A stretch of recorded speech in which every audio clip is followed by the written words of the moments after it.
Dear students வணக்கம். இப்போ ஒரு கொஸ்டின் வந்து கெமிக்கல் தெர்மோடைனமிக்ஸில் which one is extensive property? Extensive property அப்படிங்கிறது எது? இது மாஸா, டெம்பரேச்சரா, ப்ரெஷரா, கேஸ் கான்ஸ்டண்ட்டா? முதல்ல எக்ஸ்டென்சிவ் ப்ராப்பர்ட்டி அப்படின்னா value changes on division of substance.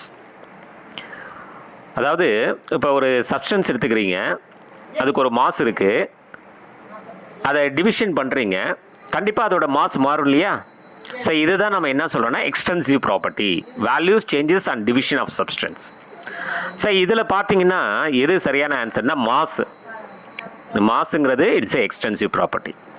Other extensive ப்ராப்பர்ட்டிஸ்லாம் பார்த்தீங்கன்னா volume, energy, heat capacity, enthalpy அதாவது ஹச், என்ட்ரோபி அதாவது எஸ்ஸு, அப்புறம் ஃப்ரீ எனர்ஜி அதாவது ஜி, இது எல்லாமே எது சொல்லுவாங்கன்னா எக்ஸ்டென்சிவ் ப்ராப்பர்ட்டின்னு சொல்லுவாங்க.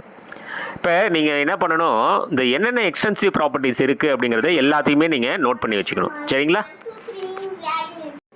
டியர் ஸ்டூடெண்ட்ஸ், அடுத்தது இன்டென்சிவ் ப்ராப்பர்ட்டின்னா என்ன சார்? அதாவது property remains same for any division of substance. இதுக்கு முன்னாடி எக்ஸ்டென்சிவ் ப்ராப்பர்ட்டியில் என்ன சொன்னோன்னா values changes on division of substance. ஆனால் இன்டென்சிவ் ப்ராப்பர்ட்டி பொறுத்த வரைக்கும் property remains same for any division of substance.